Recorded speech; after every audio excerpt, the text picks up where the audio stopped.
Hermano, qué bendición poder estar reunidos, el pueblo de Dios, la iglesia, en la casa del Señor, en el día del Señor, ¿verdad?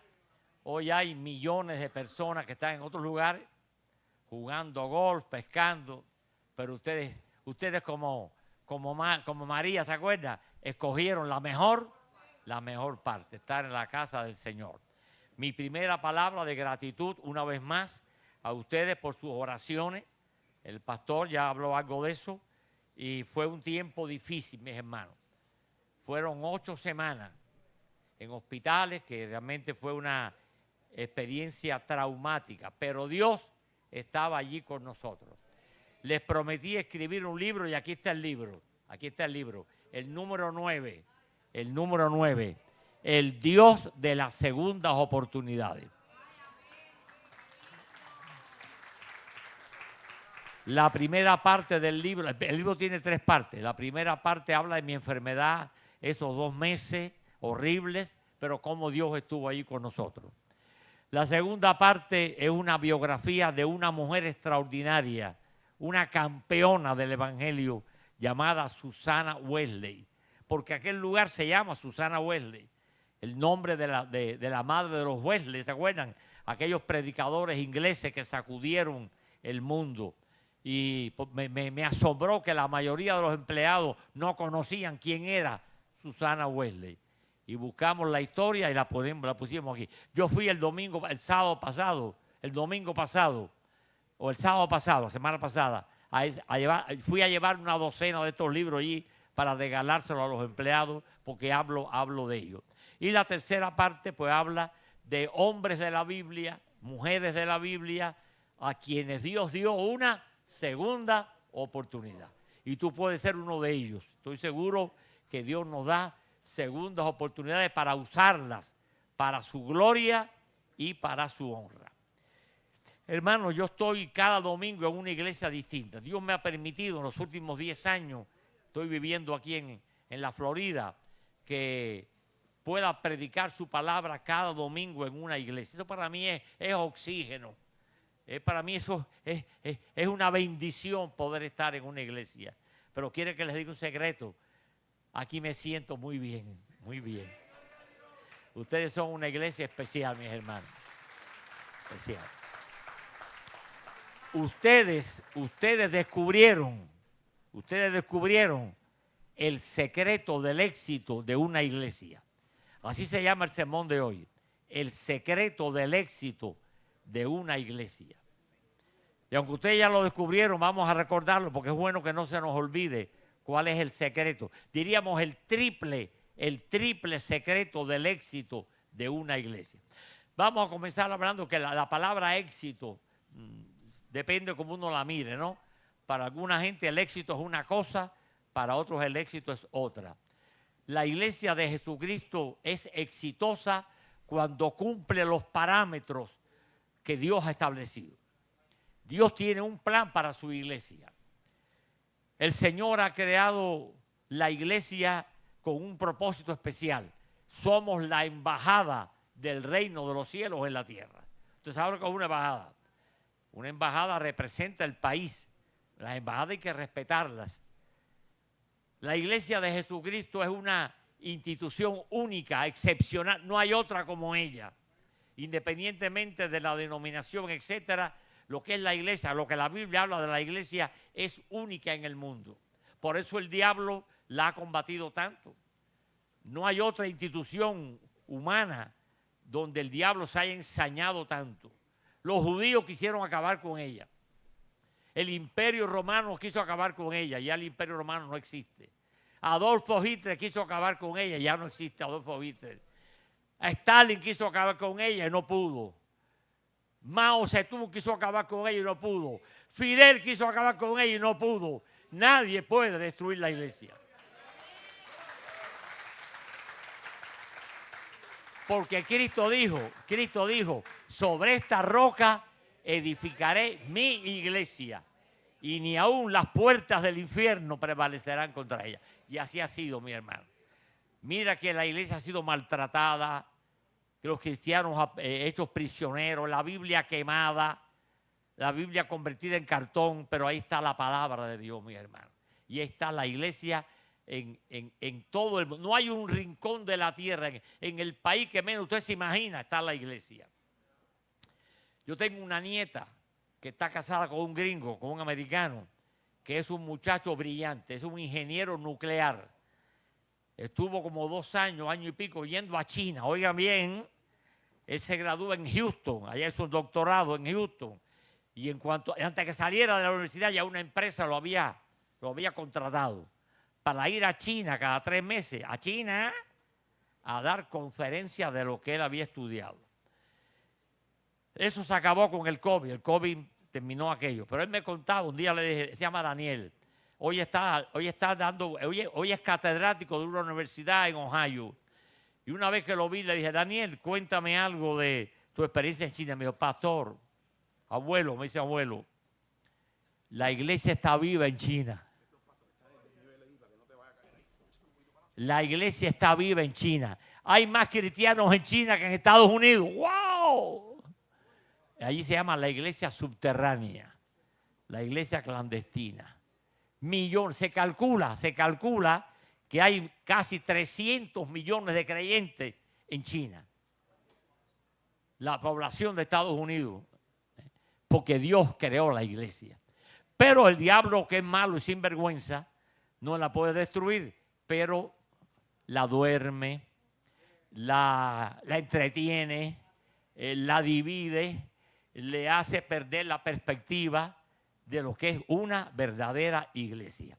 La iglesia primitiva entendió bien claro cuál era su misión.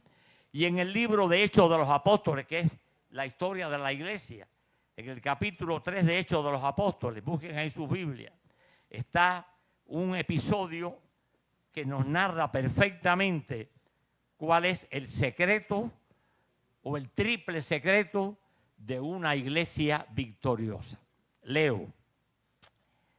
Dice, Pedro y Juan, esa era la iglesia en ese momento. Eran los 12 apóstoles, pero los dos más notables eran Pedro y Juan. Pedro y Juan, la iglesia, subían juntos al templo. Este templo era el tercer templo. El primer templo, ¿se acuerdan? Lo hizo Salomón, lo destruyó Nabucodonosor. El segundo templo lo reconstruyó Nehemías. ¿Se acuerdan? El libro de Nehemías habla de eso. Este era el tercer templo que decían el templo de Herodes, porque Herodes, para congraciarse con los judíos, lo había estado remodelando. No lo construyó, pero lo reconstruyó. Así que este era el tercer templo, que también fue destruido en el año 70. Yo estuve allí, hace 3 años estuve allí, ya ese templo no existe, está el cimiento, está la base, y sobre esa base ahora hay una mezquita musulmana, por cierto. Pedro y Juan subían al templo a la hora novena, a las 3 de la tarde, la hora que mataron a Lola, ¿se acuerdan? 3 de la tarde. ¿A qué subían? Dice aquí que subían a orar, a orar. La gente viene al templo a muchas cosas.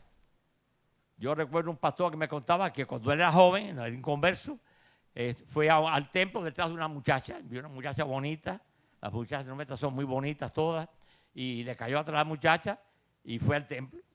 Y ahí Dios lo pescó después. Fui a una iglesia una vez, a una campaña, el pastor había muerto, estaba la viuda, y me dijo, Nilo, aquí hay un matrimonio que viene todos los domingos a vender tamales. Ellos están aquí en la cuadra y me pidieron permiso, vienen con una lata con candela abajo y se sientan en el último banco. Bueno, pues en esa campaña se convirtieron los tamaleros. Cómo Dios trabaja, ¿verdad? Y la gente va al templo por muchas razones, pero quizás no haya una razón más poderosa para ir al templo que es para orar. Ustedes son una iglesia de oración, yo lo sé, yo lo sé. Una iglesia que ora es una iglesia que triunfa, mis hermanos. Alguien ha dicho que la iglesia es el único ejército que camina o que avanza de rodillas. De rodillas. Cuando la iglesia obra, el diablo tiembla, mis hermanos. Está allí en Hechos, dice, cuando los hubieron orado, después que los prendieron, los soltaron y los amenazaron, dice que oraron, dice, y la tierra tembló. Y el diablo, el imperio del mal, tiembla cuando la iglesia ora. Pero, lamentablemente, la oración es en muchas iglesias, es la cenicienta. ¿Se acuerdan de esto de la cenicienta? la olvidada. Ustedes tienen una iglesia de oración, yo lo sé. Por eso Dios les ha bendecido, por eso ustedes han crecido y van a seguir creciendo. Jesús era un hombre de oración, mis hermanos. Constantemente le vemos allí y se apartó y fue al monte a orar. Y Pablo, escribiendo a los tesalonicenses, le dice: orad sin cesar. Y la oración es constante. Era parte de la vida de la iglesia. Y la iglesia no puede vivir sin orar. Es el oxígeno de la iglesia, mis hermanos. Y cuando digo iglesia también pienso en cada creyente. Hay dos tipos de oración: la oración colectiva, la oración de la iglesia, pero qué importante es la oración personal. Ahora que estoy jubilado y tengo más tiempo, dedico mucho tiempo a orar. Y siento que Dios me bendice. Y siento, mis hermanos, que Dios me fortalece. Porque la vejez es tiempo de debilidad, dolores, enfermedades. Pero el Señor ha dicho allí en su palabra: clama a mí y yo te responderé. Y Dios responde. En estos días un pastor amigo mío visitó Londres. Londres es una ciudad extraordinaria, le dicen la City, una de las ciudades más grandes del mundo. Y entre los lugares que visitó el templo, lo que fue templo, que le decían el tabernáculo, va con usted el tabernáculo, nada menos que de aquel famoso pastor llamado Spurgeon, Carlos J. o Carlos H. Ese H era de Haddon, Carlos Haddon Spurgeon. Ese templo fue construido en el 1600, o sea, tiene cuatro siglos. Ha sido reconstruido. Spurgeon fue un hombre extraordinario. Dicen los historiadores que tenía 3 cultos el domingo. Uno por la mañana, uno por la tarde, uno por la noche. Y en cada culto reunía 5,000 personas. Una cosa horrible. Los reyes de Inglaterra a veces venían a verlo, a oírlo allí. Los periódicos londinenses el lunes publicaban en primera plana el sermón de Spurgeon. Y dice la historia, la anécdota, que alguien lo visitó, un personaje de aquí, porque querían conocer la razón del éxito. Spurgeon le dijo: venga que les voy a enseñar el motor de esta iglesia. Y lo bajó al sótano. Y ahí había 300 hombres y mujeres de rodillas. Ese era el motor de la iglesia. La oración mueve la iglesia, mis hermanos. Porque importante es la oración. Y por eso necesitamos insistir en que hay que orar. Orad sin cesar. Orad. La oración mueve al mundo, mis hermanos. La oración hace milagros. Ustedes lo saben. Yo estoy vivo por la oración de ustedes y de mucha gente que oró por mí, mis hermanos. La oración. No descuiden la oración, mis hermanos. Pongan delante del trono de Dios esta iglesia y esta nación cada día. Y sigue la historia. Entraron allí, subieron al templo a orar y de pronto se encontraron con un fenómeno. Y era traído un hombre cojo de nacimiento. No fue un accidente, no fue que chocó la bicicleta, no fue que lo arrollaron. Cojo de nacimiento. Qué penoso, ¿verdad? Un hombre cojo, inútil. No había sillas de ruedas, no había estas cosas que tenemos ahora, yo tengo un work, bueno.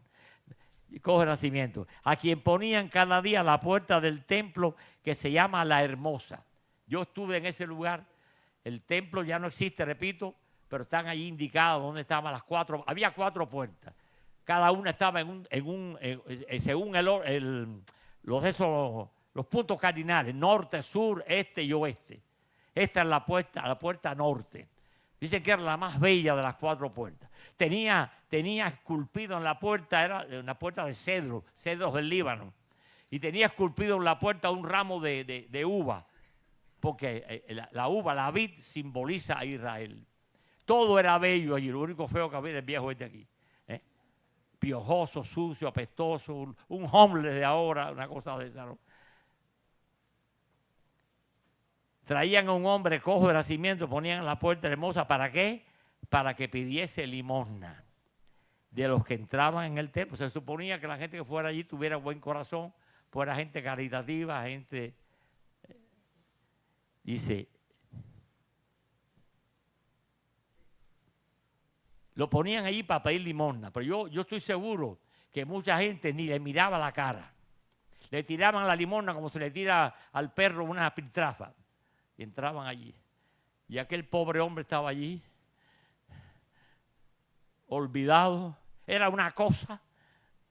No era un ser humano, era una cosa. Pero de pronto, Pedro y Juan, la iglesia.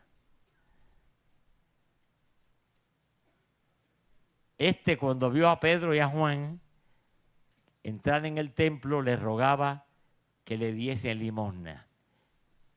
Y Pedro con Juan, fijándonos en los ojos, le dijo, míranos. La iglesia tiene que mirar afuera. El cojo, allá afuera está el cojo.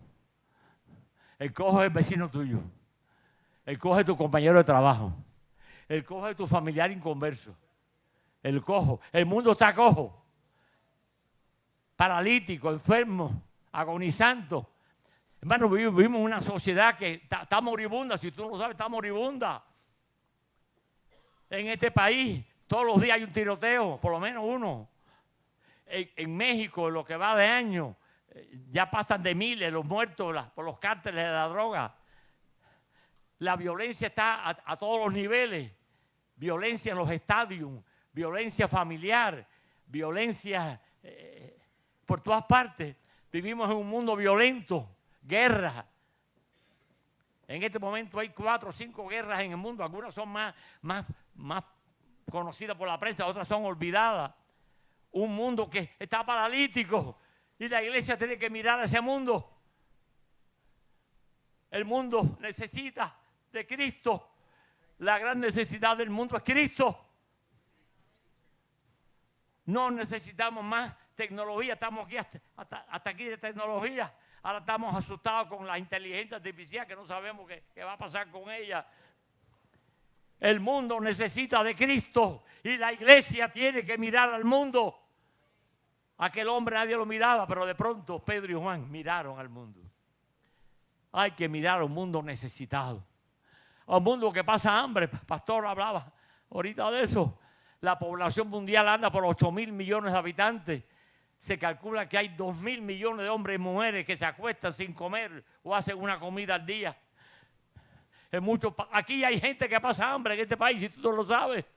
Ahora con esta invasión de indocumentados, hay gente pidiendo limosna por la calle, tú lo sabes, tú lo has visto. El mundo necesita desesperadamente de Cristo. Cristo es la única esperanza. La solución no está en la política ni está en la ciencia. La solución está en Cristo.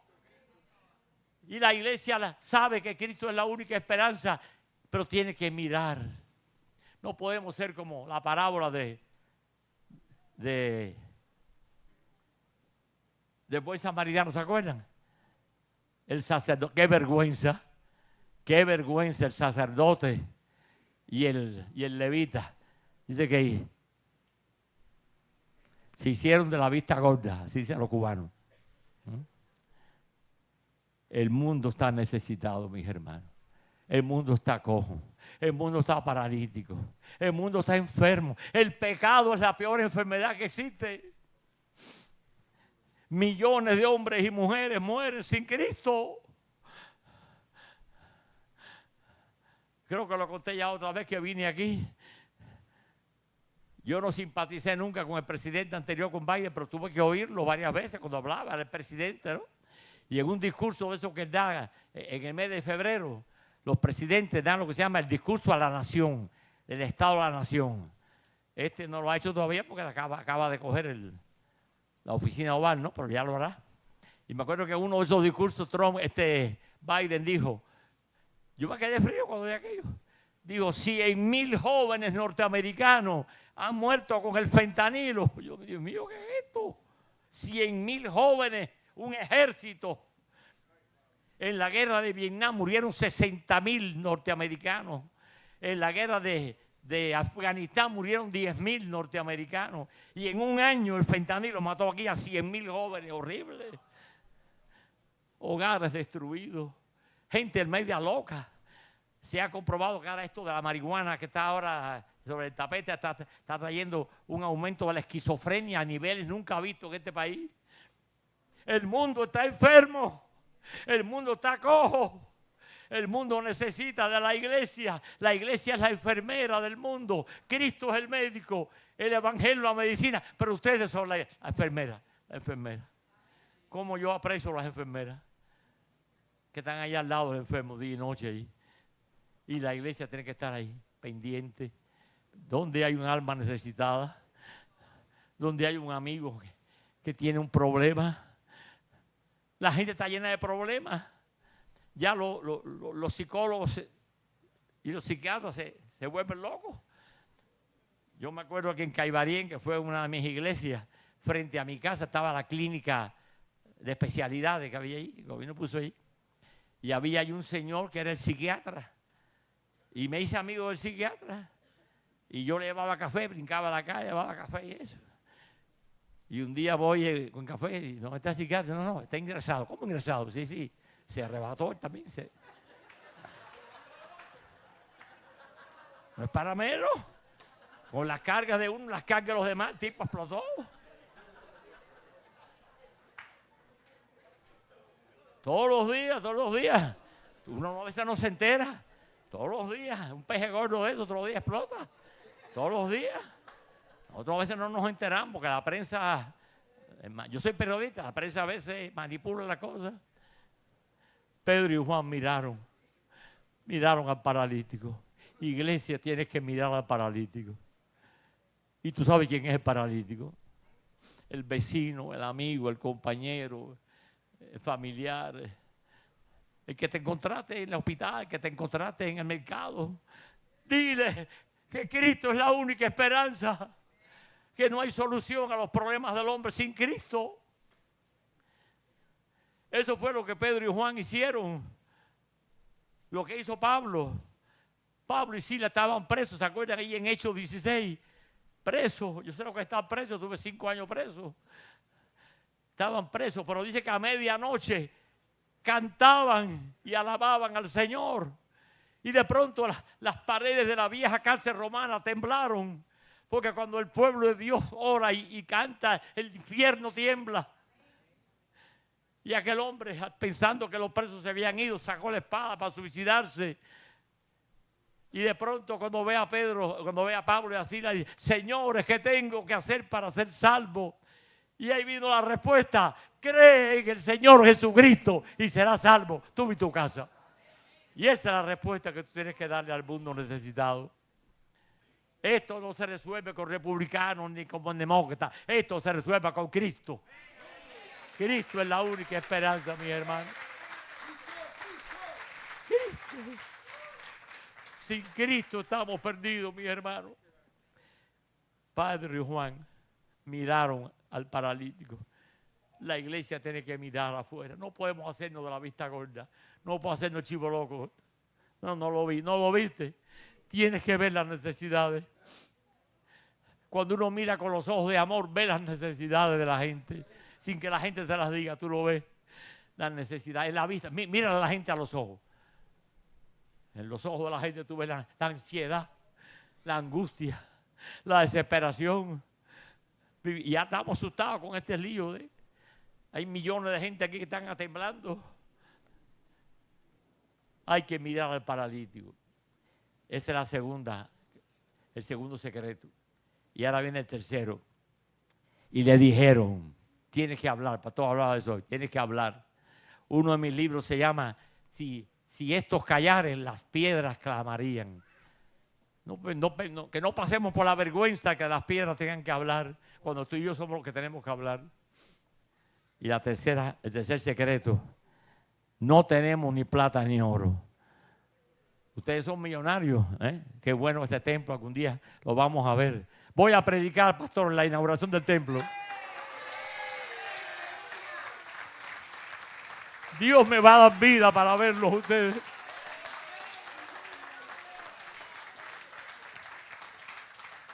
No tenemos ni oro ni plata, pero lo que tenemos te damos.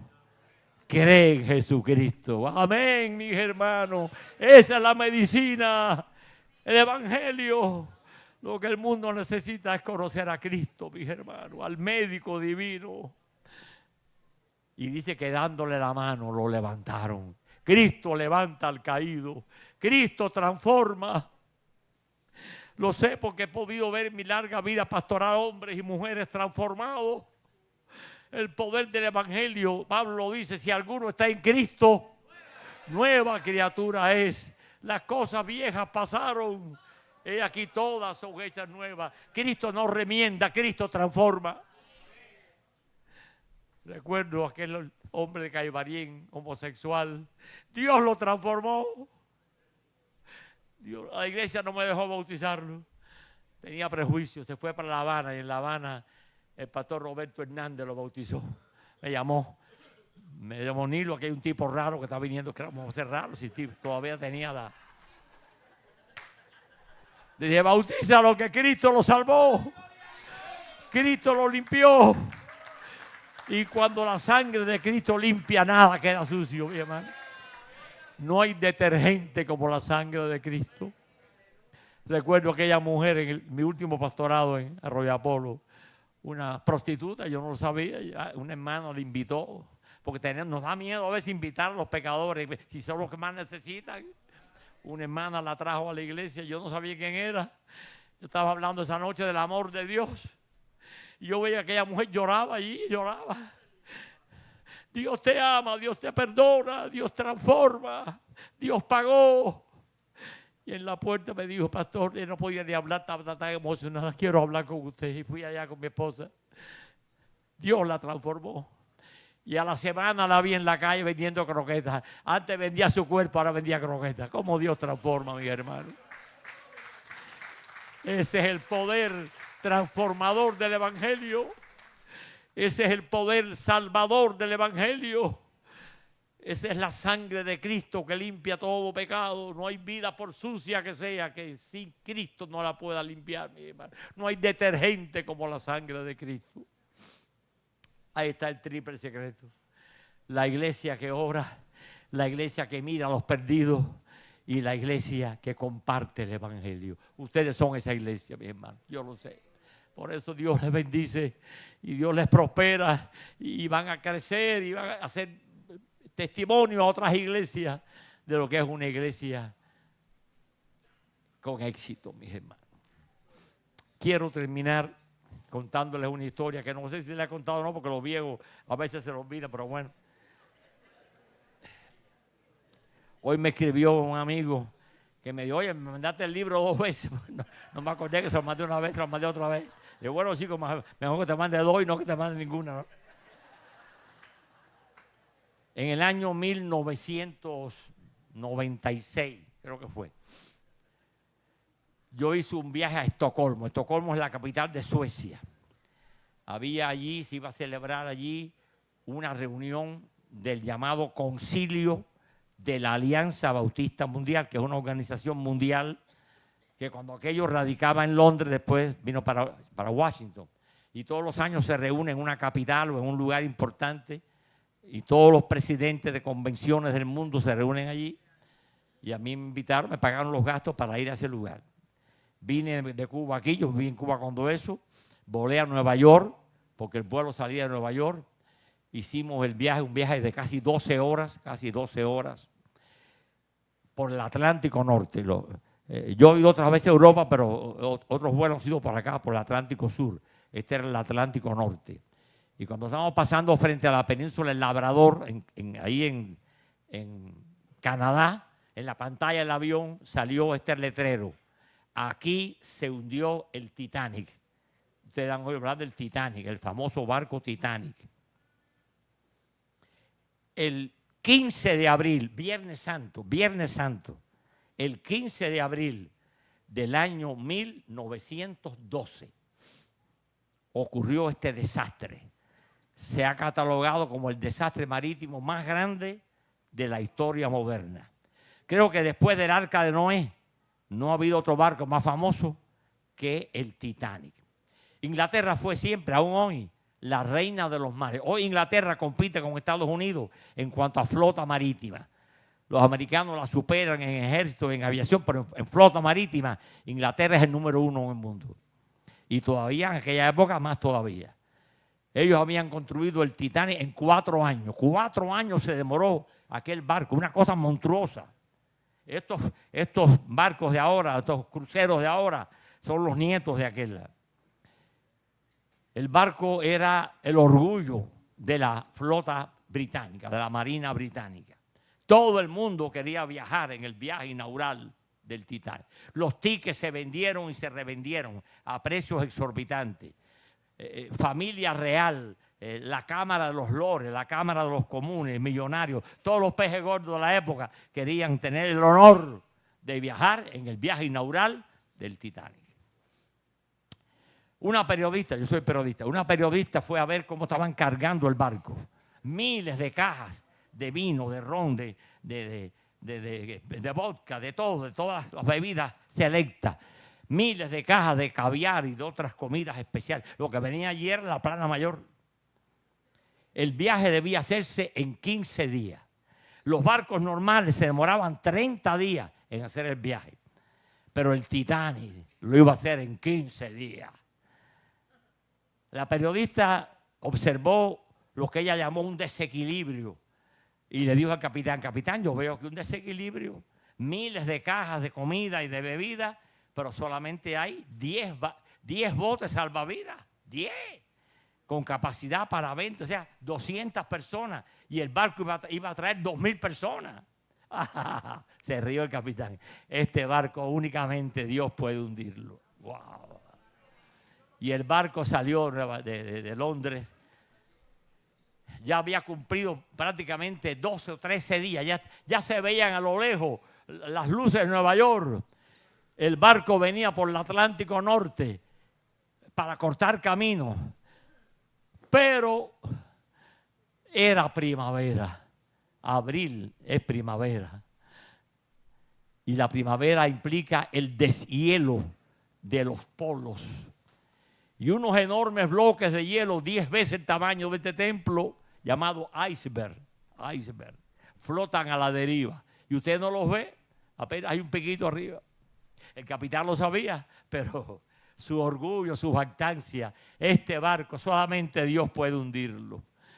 Y aquella noche, cuando una orquesta de 100 maestros estaban tocando ya, porque estaban ya veían a lo lejos el resplandor de las luces de Nueva York. A medianoche, 12 de la noche, un enorme témpano de hielo gigantesco partió en dos, literalmente partió en dos el barco. Y el barco, que se demoró 4 años en construirse, se fue al fondo del mar en 4 horas. La Marina Británica telegrafió a todos los barcos ingleses: cambien la ruta, todo el mundo ponga proa al Atlántico Norte, hay que rescatar y hay que salvar al Titanic. Cientos de barcos ingleses de todo tipo cambiaron su ruta y pusieron ruta al Atlántico Norte. Hay que salvar al Titanic, hay que salvar al Titanic. Pero no pudieron, llegaron tarde. Y el Titanic se fue al fondo con 1.200 personas a bordo, mi hermano. Nuestro mundo es un inmenso Titanic que se hunde, hermano, se hunde. Y Cristo es la única esperanza. Cristo es el salvavidas, tú lo sabes, y necesita de nosotros. La iglesia tiene la responsabilidad de ir al mundo a salvarlo, porque Cristo es el Salvador. No hay nadie que pueda mejorar este mundo. No hay sistema político, ni filosófico, ni religión. Cristo es la única esperanza, mis hermanos. Y la iglesia Bethesda de Kendall lo sabe. Allá afuera está el náufrago esperando por una iglesia llena de amor. Este 14 de febrero es el día del amor. Dios es amor. Porque de tal manera amó Dios al mundo, que ha dado a su Hijo único, para que todo aquel que en Él cree no se pierda, mas tenga vida eterna. Hermanos de esta iglesia, que Dios les bendiga. Hermanos de esta iglesia, Cristo es la única esperanza. Mis amados hermanos, a Él sea toda la gloria y toda la honra por los siglos de los siglos. Amén y amén. Gracias, hermanos.